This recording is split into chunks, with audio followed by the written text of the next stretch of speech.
and welcome back to another chapter of Home Finds Grian by Dragons Are Cool on AO3.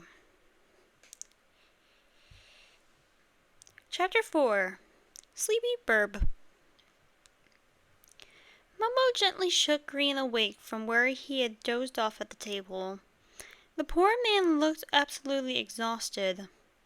Mumbo was glad to see, though, that he did seem more comfortable once he'd cleaned up. He was just shy of carrying Grian to bed for all he was able to walk on his own.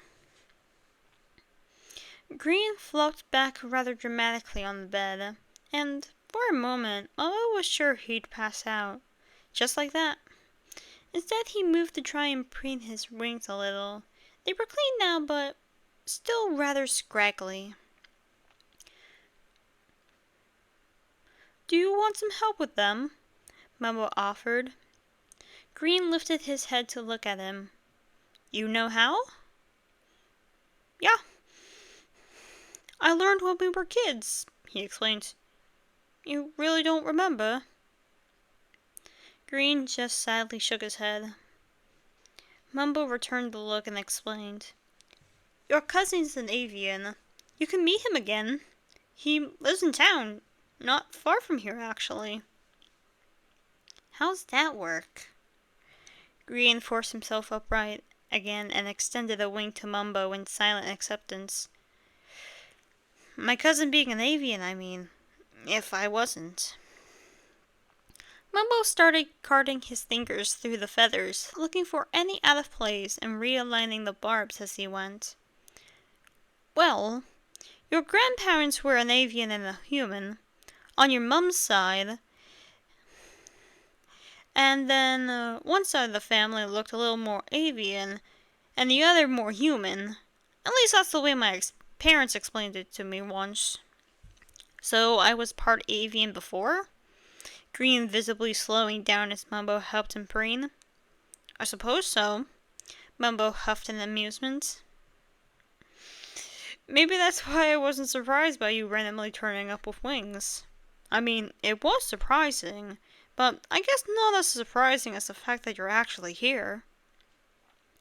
Grian only hummed in response to that. Mumbo rambled on.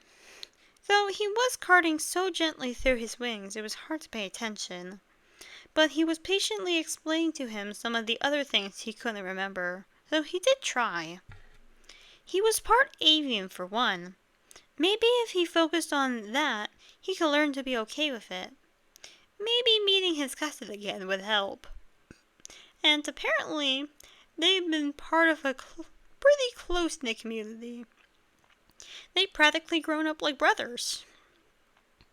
It was kind of scary, really. You and your mum just vanished one day, and no one knew what happened." He jolted upright at the falling feeling he was starting to nod off again. Mumbo laughed at him quietly and pushed on his shoulder a bit. "Lay down and rest, G. I can finish your wings." "You don't have to do that." Grian yawned as he laid down anyways. He had very, very little fight in him at the very moment. "I don't mind, Grian. Get some sleep."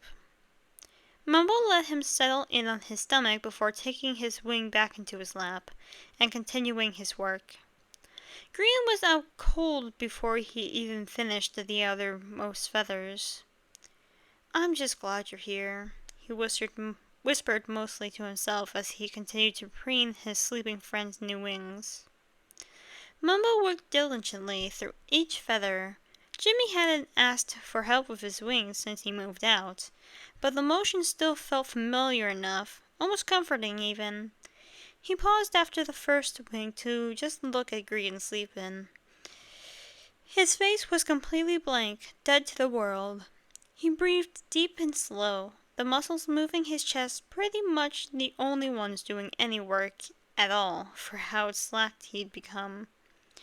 It really spoke to how exhausted he was, considering Mumbo could never remember a time where his friend wasn't moving in some capacity, even in his sleep. Grian, or the one he remembered at least, matched to Mumbo's fidgeting with his own restlessness. Sleepovers almost always resulted in either him or Jimmy getting kicked or even headbutted. When Mumbo finished braiding Grian's feathers, he set his wings spread out slightly across the bed so they could finish drying properly. There had still been a few places left damp from the shower. He got up slowly, so as not to jostle him, and turned out the light so he could sleep in peace. And that is the end of Chapter 4.